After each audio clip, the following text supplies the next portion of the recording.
السلام عليكم، مساكم الله بالخير. معاكم الشيف علي الخميس، شيف كويتي هاوي. بلشت طبخ من عمري 16 سنة. كنت أطبخ مع الوالد الله يرحمه، وهم لما كنا صغار فكان يعلمنا شوي شوي شلون نطبخ، نقصص معاه نساعده وكذي. فبلشت ان انا اطبخ يعني طبخ كويتي على اللي علمني اياه الوالد. فتالي سبحان الله قمنا شوي شوي ابلش مشابيس، عيوش، الاكل الكويتي الحلو هذا. فتالي قلنا ابي اتطور اكثر، فابي ادش على المطبخ الايطالي، المطبخ الامريكي كذي. فقمت اشوف اكثر، اشوف اليوتيوب مثلا، اشوف مواقع الطبخ، يعني الطبخ، اشوف كتب الطبخ اقراهم.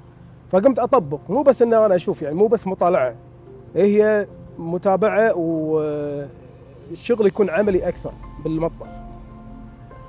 فبلشت ان انا اشتغل على المطبخ الامريكي. فقلت انا لازم اوكل اهلي، اوكل ربعي، اوكل الناس اللي قريبه علي، اوكلهم الطبخ اللي انا قاعد اسويه. فسويت لهم هذا الشغل، يعني كبرجر مثلا، كساندويتش، دشيت لهم بالباستا. فاكثر الربع انصحوني ليش ما تسوي لك مشروع. فربي لك الحمد في 2018 بطلت لي فود تراك. ضبطنا شغلنا على البرجر واشتغلنا فيه ربي لك الحمد، نزلنا الشارع وكان وايد اقبال حلو عليه. من ايام 2018 الى حد الان ربي لك الحمد سوينا اسم حلو. وفي كورونا بلشت ان انا اطلع في السوشيال ميديا، فبلشت الاكونتات شويه تطلع معاي. هني الناس عرفتني، بلشت ان انا اسوي منيوات حق مطاعم او حق فود تراكات، حق كافيهات. اشتغلنا مع اكثر من مطعم، اكثر من فود تراك على المنيو. لما سوينا ما شاء الله عندهم المنيو ربي لك الحمد، بلشت ان واحد يقول حق الثاني، يعني راعي صاحب مشروع يقول حق صاحب مشروع الثاني ان في فلان علي الخميس مثلا يقدر يسوي لك منيو او يقدر يرتب لك منيو. فاشتغلنا على هذه السالفه ربي لك الحمد، ويعني حازت على اعجاب الزباين واهل الفود تراك واهل المطاعم. فربي لك الحمد هذه الشغله اللي امتزنا فيها لما قمنا ندش المجال هذا. وانا لحد الان هاوي، يعني ما تخصصت بشيء معين، اي شيء بالدنيا اطبخه اجربه، اي شيء بالدنيا مثلا اشوفه قدامي لازم احاول اطبق لين اجيده. طبعا هي تشوف مثلا فيديو من هالشيف، فيديو من هالشيف، تاخذ من اكثر من شيف وتطبق الطريقه اللي انت تبيها، ولازم تجيدها عشان تقدر توكلها غيرك. حاليا اتكلم عن موضوع يعني الشغلات اللي واجهتنا، مثل الصعوبات اللي واجهتنا في هذا المجال. بالبدايه الاجراءات الروتينيه حق اهل المطاعم او حق اهل الفود تراك، الاجراءات هذه اللي وايد طولت، يعني اخذت معانا مثلا اشهر عشان اقدر افتح مشروع. هذه الشغلات اللي يعني تأذينا منها وايد، احنا كاصحاب فود تراك، كاصحاب مطاعم، تأذينا من الاجراءات الروتينيه المصعبه جدا.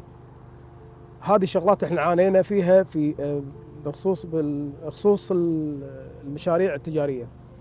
اما الصعوبات اللي واجهتها اني شيف، الحمد لله رب العالمين، يعني بس شغله الطبخ انها تضبط ولا لا، هذه شويه الصعوبات اللي ضبطت، يعني اللي دشت معي. يعني مرات تسوي طبخه تسويها اكثر من مره، يعني مرتين، 3 مرات، 4 مرات لين تضبطها. فهذا الشيء شوي الصعوبات. بس ترى يعني احنا بما اني انا هاوي شيف هاوي، فالموضوع مو صعب. كل ما اكرر كل ما استمتع اكثر ان انا سويت انجاز اكثر. يعني عندك الشورت ريبس والبريسكت، هذا اصعب شيء احنا نسويه، كنت انا اسويه. بس لما سويته اكثر من مره سويته، اول شيء يطلع عرد، لا بعدين يطلع ناشف. الحين عرفت قياسه، عرفت شغله. هذه الشغله يطلع فيها مثل انجاز لك انت بالطبخ. بالنسبه للاهداف، بالنسبه لاهدافي كشيف، يعني اتمنى ان انا اخذ لي كم دوره خارجيه واطلع عالميا، يعني اطلع اول شيء عربيا، يعني انشهر شوي عربيا الى ان اطلع عالميا وناخذ النجمه.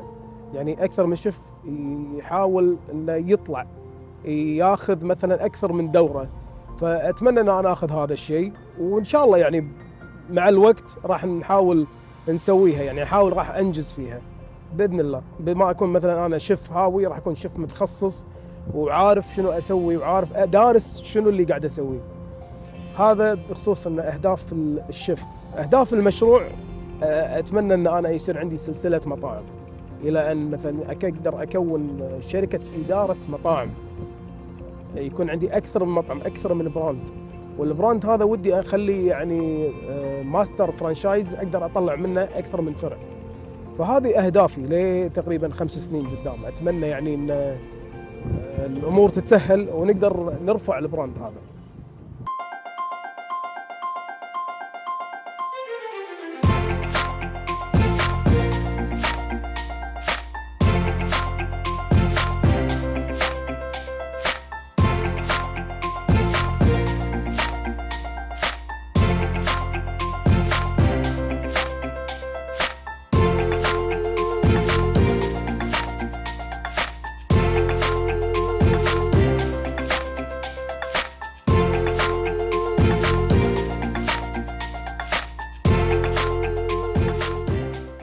إذا بتكلم عن اللي يميزني في الفود تراك، دائما تختار شغلتين. لازم تختار قيمة مضافة عندك بالمنيو، ولازم تختار ثيم معين يميزك عشان العالم تشوفك بهذا الثيم. يعني احنا اخترنا هذا اللبس اللي انا لابسه مثلا على ثيمة المطعم او ثيمة الفود تراك، انه يصير نفس السوات او نفس القوات الخاصة، فيكون لبسنا عسكري. هذه الثيمة اللي لازم تميزك قدام الناس. مثلا إذا كان مثلا الأكل البحري يكون مثلا لبس قبطان، لبس يعني شخص يعني بالبحرية، فهذا الشيء اللي يميزك، هذه قيمة مضافة بالثيمة، الثيمة مالتك أو الصورة مالتك حق المطعم.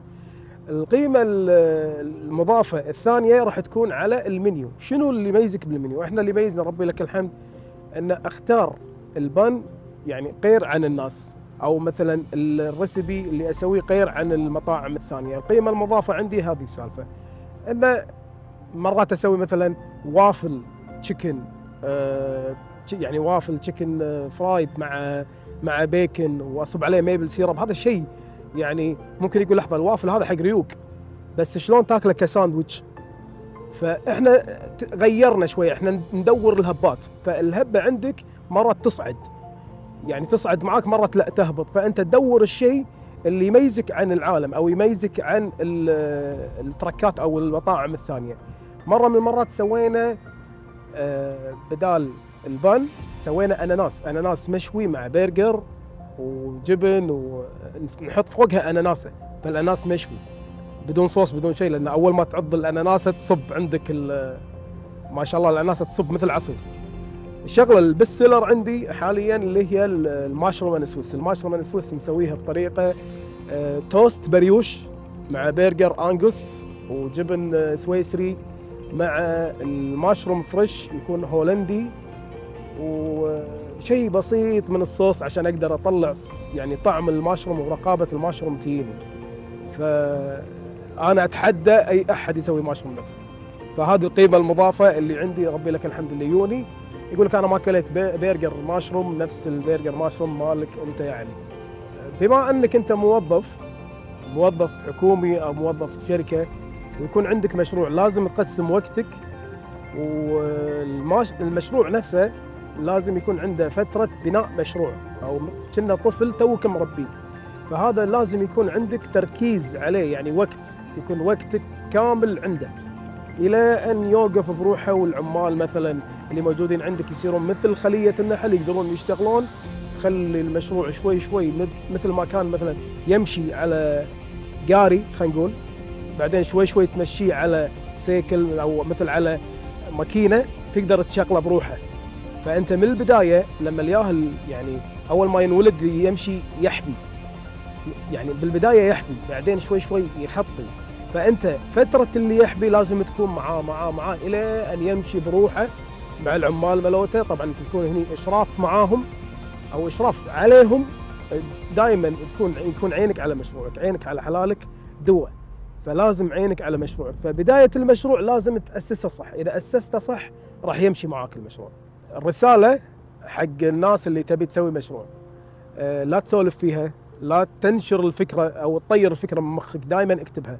الشغله هذه الكتابه دائما تخليك تخطي خطوه قدام، ودائما حطها نظام نقاط. رقم 1 راح اسوي كيت، رقم 2 راح الجا حق كيت.